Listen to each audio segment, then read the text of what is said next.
Welcome to Bullshift, the podcast. My name is John DeGuy. I'm the author of the book Bullshift and the host of the podcast. Bullshift, the podcast, talks about behavioral finance as it pertains to individual investors and the decisions they have to make.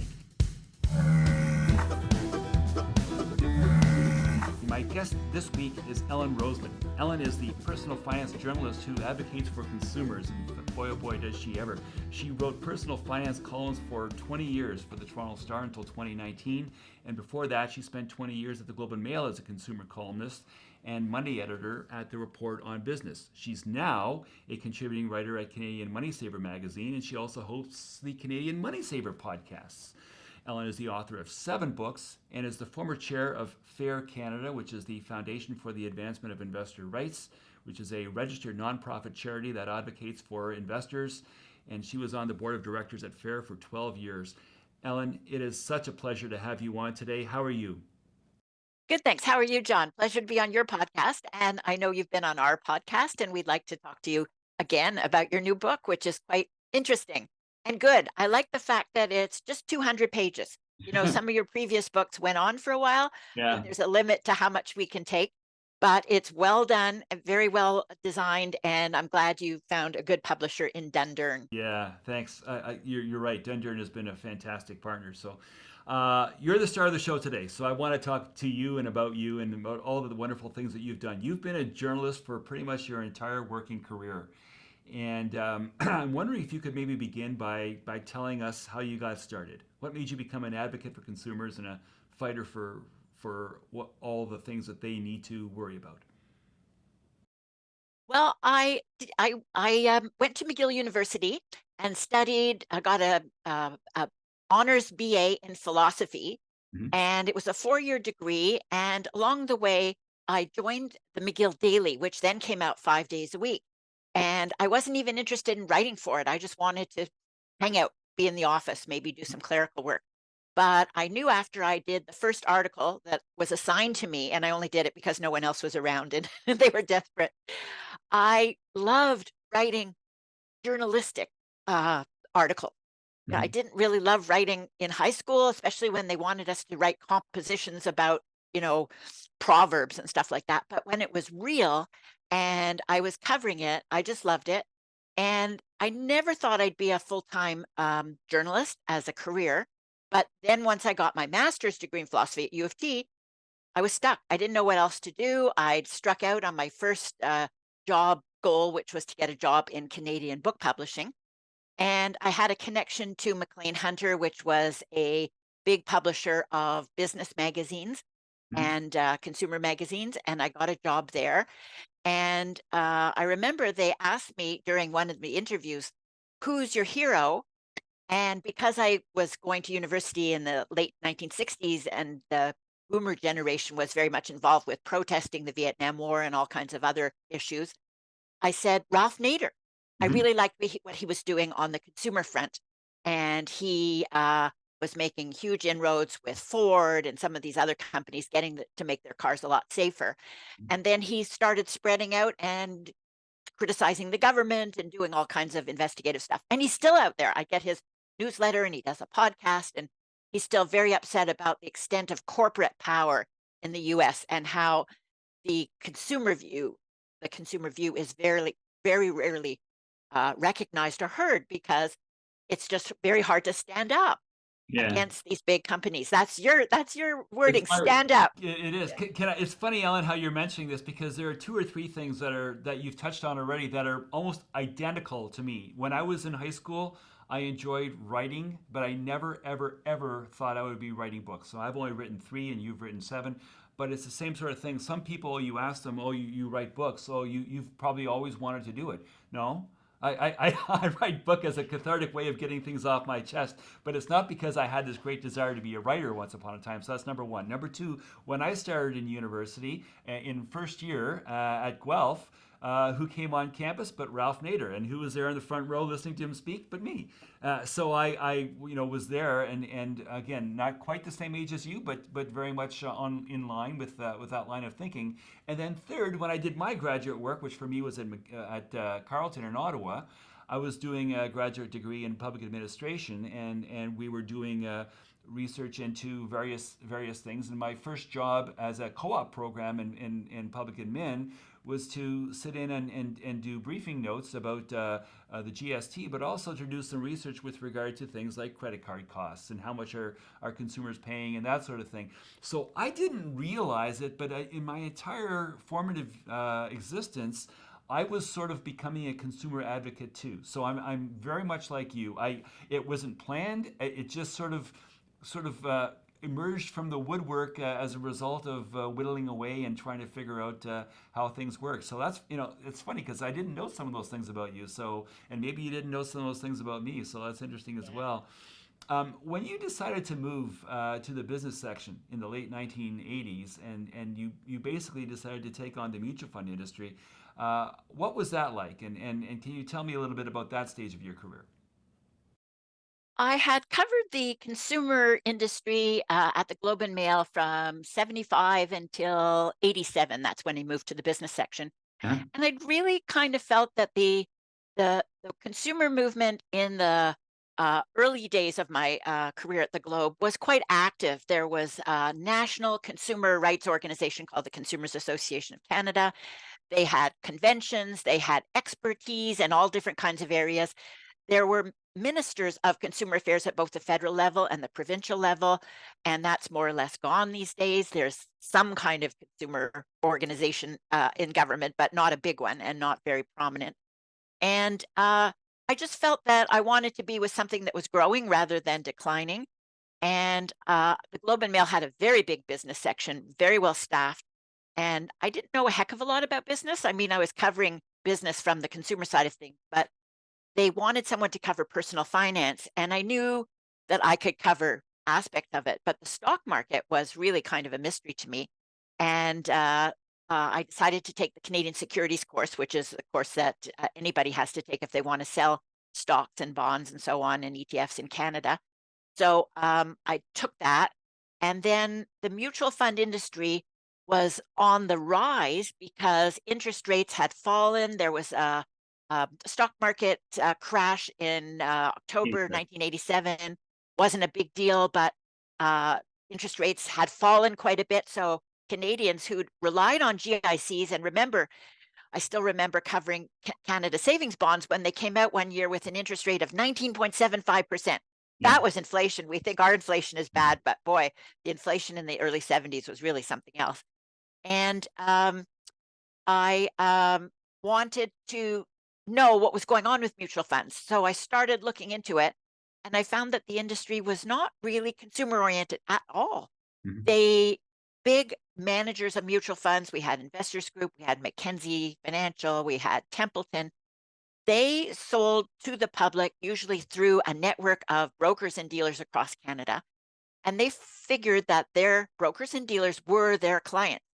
Mhm. They didn't really want to deal with the public in any way. They put out a little bit of advertising, but mostly they figured that it was the brokers and dealers that counted. So they had big events for the brokers and dealers, lots of food, lots of drinks, often vacations that they paid for. And it was just at the time that the securities commissions in various provinces, it's a provincial responsibility, started looking at this and thinking, this is people's retirement savings that we're talking about. And are they getting the best advice from these brokers and dealers who are busy, just enjoying the wonderful, rebates in effect that they were getting from the fund manufacturers for selling the product? It's Mhm. like what you have in the grocery store, at the end of the aisle, you see a lot of things on sale. And sometimes you assume they're on sale and they're not, they're at regular price, but the food manufacturer has paid for that special display that will catch your eye and make you think that you're getting a bargain. Wow. So the Securities Commission started saying, well, no more vacations in sunny places. You have to have your conferences with the brokers and dealers in Canada, which really meant, probably some cold weather somewhere. And they started really looking at what was going into mutual funds.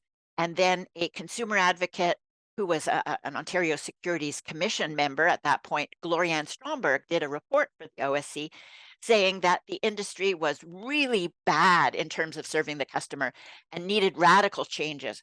Her report was terrific, but way too revolutionary for the industry, and the banks weren't even as prominent in mutual funds as they are now, but lobbying kept most of it from being enacted. There were little changes here and there. And then a few years later, the federal government asked her to do a similar report, which she did.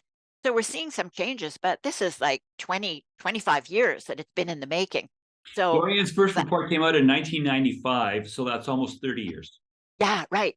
And as I learned from being on Fair Canada, securities law reform just takes forever because they ask for comments from the industry, and then they get a bunch, and then they go through it all and they write something, and then they ask for more comments from the industry, and the industry keeps coming back, and every single industry comment usually is written by lawyers, and they've got a lot of expertise on their side. And then the consumer voice, when you'd hear it, was usually a single person who'd had a terrible experience and was writing from the fact that they couldn't stand what they had learned on their own. So that was just an individual thing.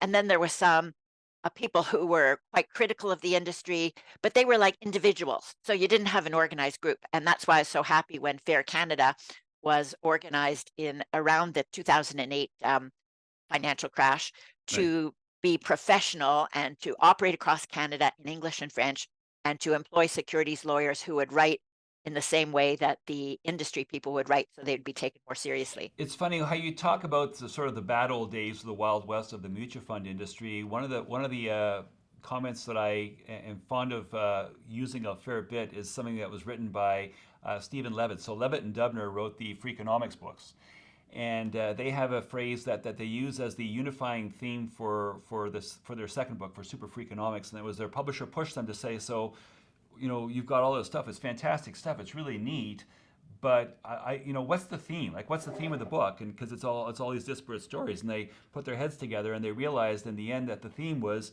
people respond to incentives.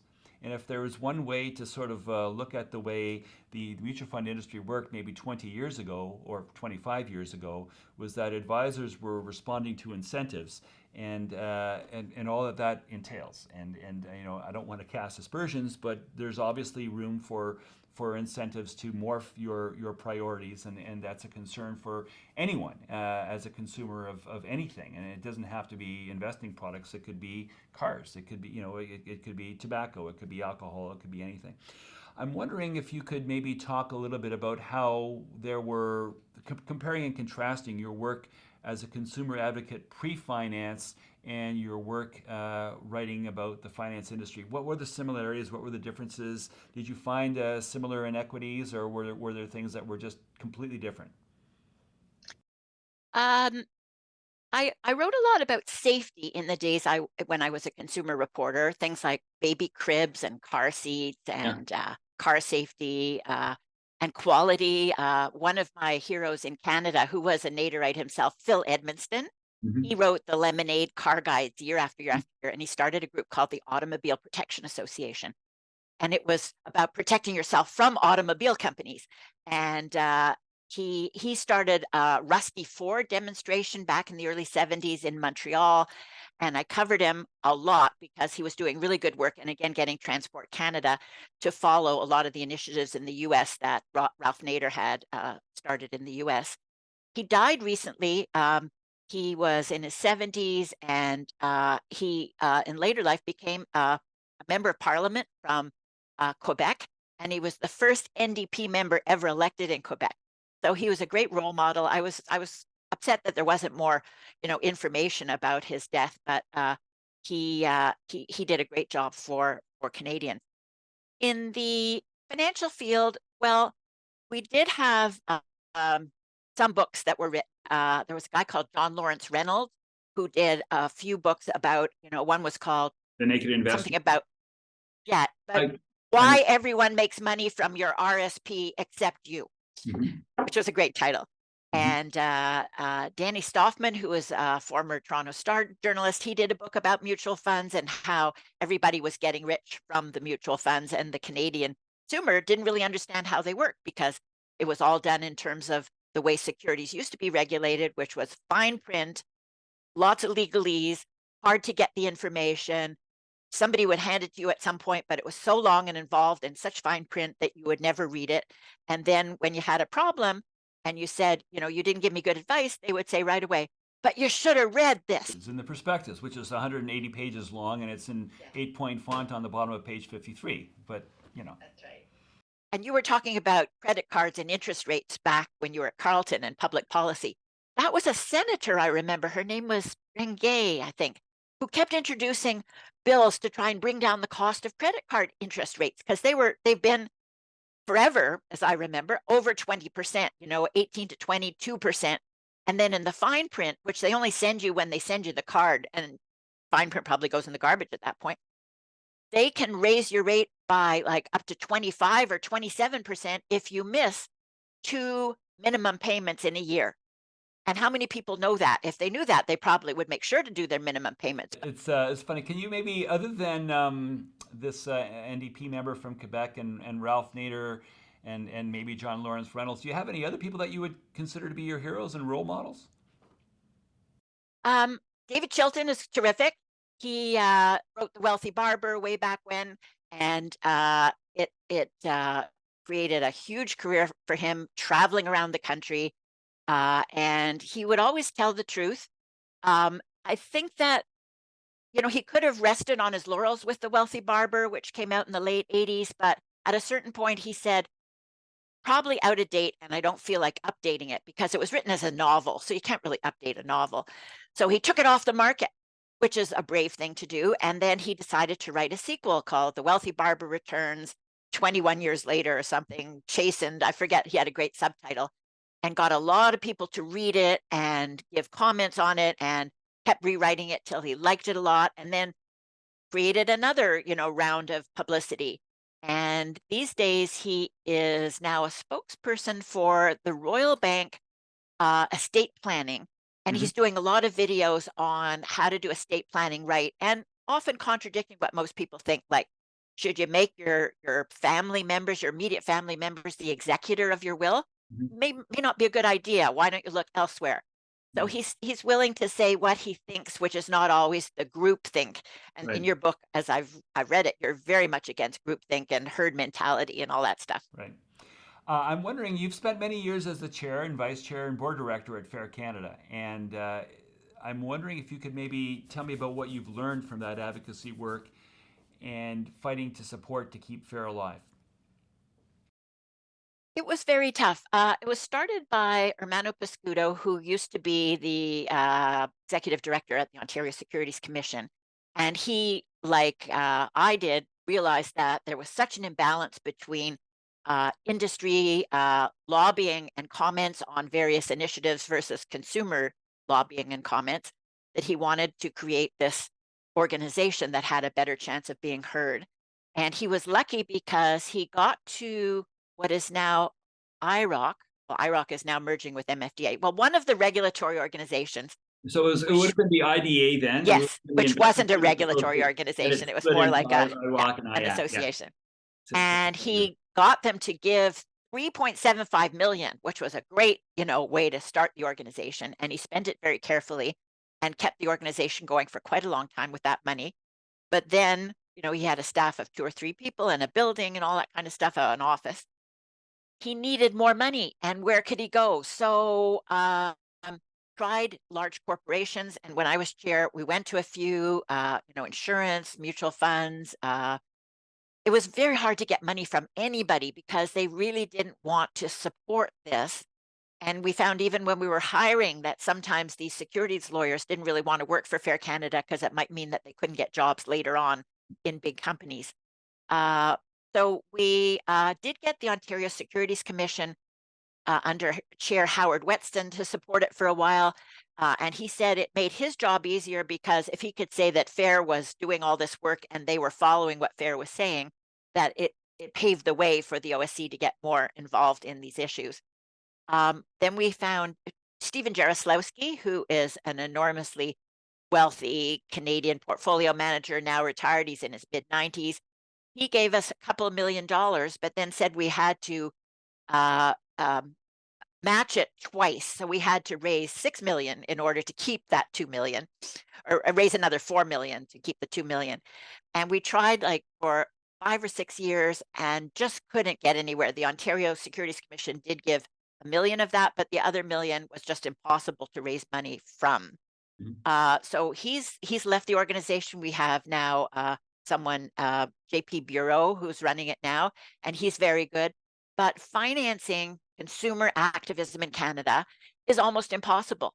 Mhm. Luckily, because of COVID, and I don't want to say anything good about COVID, but people working at home now are not a big controversy anymore. Many of these organizations, like FAIR, everybody's working remotely at home and using Zoom, and we found that it works pretty well, and we could bring down our costs quite a lot if we do that. I'm saying we because I was on the board until December of last year, and I'm still very proud of it, and I think it's doing great work. So, if And anybody, it's funny because so many of the people that you've mentioned, so yourself and Hermano and Preet Banerjee, who's a friend, and so many other people yes, that are involved at Fair are people that are friends of mine as well. So there's a real kinship. So it's nice to hear you tell the stories and to sort of think about the people and reminiscing, going down memory lane. So it's all very nice. yes, Preet Banerjee was a friend of Hermano's, and Hermano started chasing him many, many years ago to take over Hermano's job. He didn't want to do it anymore, and Preet said no. Preet said no. Preet said no. And then we started chasing him to be a director. And finally, he did decide to be a director, and he was terrific. And now he's the chair, even though he's moved to England and he's working Exactly. remotely. But he is also one of Canada's great communicators, very smooth, very articulate. People love his YouTube stuff. He was in there on YouTube. He's got over 100,000 subscribers, which is terrific. Yeah. And his financial uh, videos are about everyday things like, does it pay to use Uber Eats? And just looking at common things that people are looking at. And he does them in a very professional way. And I'm really proud of what his career has turned into. You, me both. You've spent almost 20 years teaching a beginner's investing course at the U of T, University of Toronto, and you've been hosting an investment club made up of your former students. Did you find it hard to get ordinary Canadians to understand the world of investing products and the choices that they have to make with advisors and whether or not they've saved enough for their goals and all of those sorts of ancillary considerations that are part and parcel with meaningful personal finance? It is. Some people just gobble it up. Others find there's just a little bit too much technical stuff, and they can't wrap their arms around it. When I started, mutual funds were the big investment that everyone used in order to retire on $1 million, which Mhm. was the minimum we thought for a good retirement. And try to explain mutual funds to someone, especially the kind of mutual funds which are thankfully disappearing, that Mhm. had a deferred sales chart. Mhm. So this was McKinsey Financial. After the 1987 stock market crash, they realized that you had to be kind of sneaky in order to sell mutual funds and pay the salespeople at the same time. So what they did was that they told everybody, when you buy this mutual fund, there's absolutely no charge. And as long as you hold it for 7 years, you will never pay even when you sell it. And your salesperson won't get any commission. But this wasn't really clear because most people would sell out way before the 7 year mark, often because the performance wasn't any good. And the salesperson would get a commission when you bought it and something later. And it was just like very confusing. And I saw you mention in the book about the MER, the management expense ratio. Even if it's on the high side for mutual funds, say 2.5 to 3% a year, doesn't sound so bad. It sounds pretty small. So Mhm. you always have to get someone to show you one of those compounding charts and show that, the way it compounds over the years, you end up with up to half your return goes to the mutual fund manufacturer and the salesperson. Larry Bates in Beat the Bank, he's on the Fair Canada board too. He did a terrific job in getting that message across, and he still is. He's very Yeah. active Yeah. on social media. And what did he call it? The Text, T-Rex, yeah. Yep. Larry's also a friend, so it's great. Yeah. It's fine. Just a small clarification with the back end load with the deferred sales charge. If you sold in less than so, if you bought a mutual fund on a deferred sales charge, the registrant, the MFDA advisor or the securities advisor would get paid in the next week or two, and it was typically about 5%. But if you sold, say 3 or 4 years down the road, there might be a 3 or 4% charge left against that. The advisor didn't get paid a second time, but you would be dinged. So if you had $100,000 and you sold and there's a 3% penalty, you're left with $97,000. So the advisor makes the full 5% up front, and then you're paying out of the MER. And because you only paid the MER for X number of years, for 4 or 5 years, and there's still 2 or 3 years left, then the penalty associated with the remainder of the redemption schedule was paid by the client. It wasn't paid to the advisor, but believe me, the mutual fund company didn't lose any money on it. They were gonna recoup the amount of money because they paid the advisor up front on week one. I'm wondering if you could maybe talk about what you would do to level the playing field. Just thinking about your role as an advocate, doing what you can for individual investors. What measures would you propose to give ordinary investors a fairer shake as they try to deal with these sorts of issues? Well, I try to remove embedded commissions Mm-hmm. because there are so many people who think that unless they are personally handing over money to their advisor, that their advisor is advising them for free.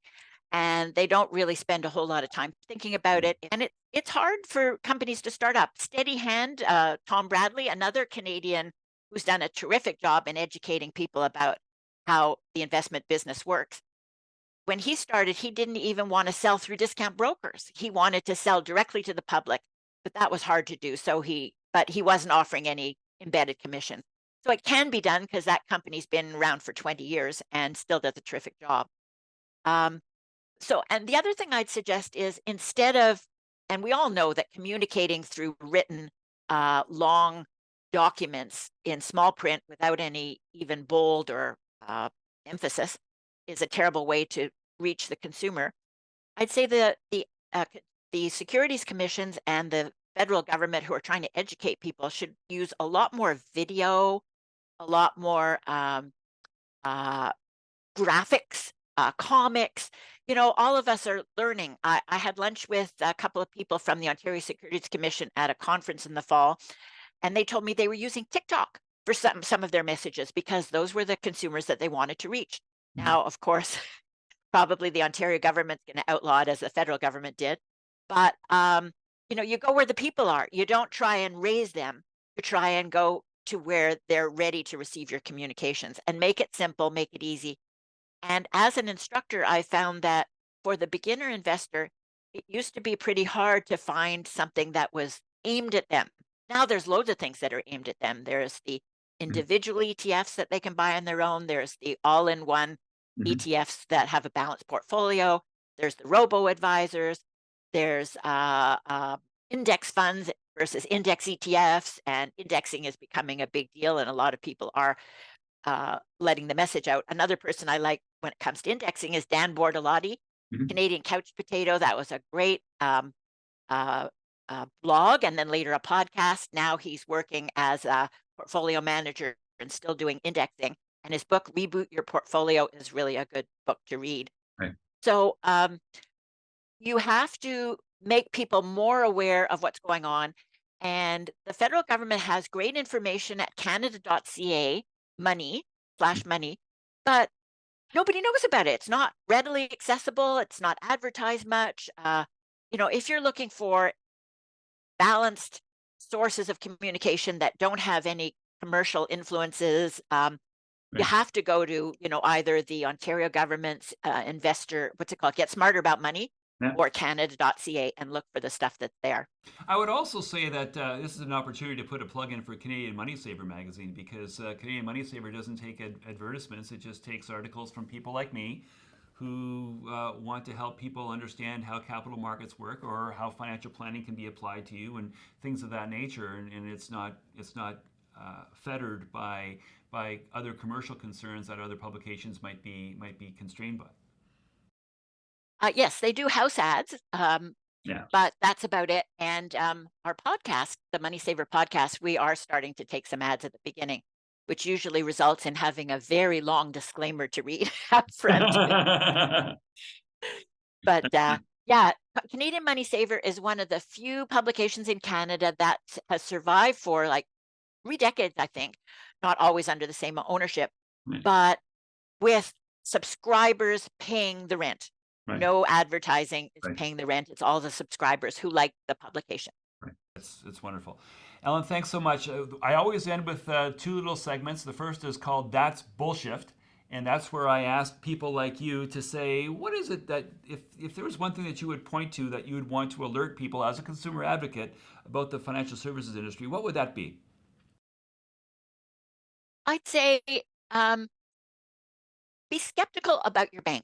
You know, the banks have put themselves on every corner of Canadian cities. They advertise as if they're your best friend and they're always out for your best interest. People, I think in general, think that the banks are way more sympathetic to them than they really are. They have no fiduciary duty toward their clients unless they have them in a portfolio manager relationship where the bank does all the stock picking.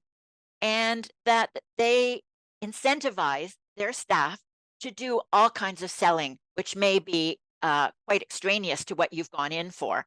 And you should never expect your banker to be, only concerned about you because they have a lot of corporate demands to meet if they want to have a career and if they want to have promotion. So Okay. treat them like any guy who comes door to door, Okay. be skeptical. Since I don't want to be some crotchety guy who only complains and only gets his guests to complain, there is a second half, and that is where we look for something better. So that's shift happens.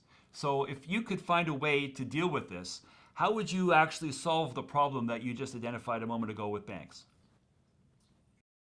Um, I'd say go online. I think in Canada, we're pretty lucky because there are a lot of bloggers Mhm. and people who are doing YouTube's videos or podcasts who are out there really representing themselves, how they started out. Like there's Million Dollar Journey was one of the first, and that guy's since retired because he's reached his $1 million level.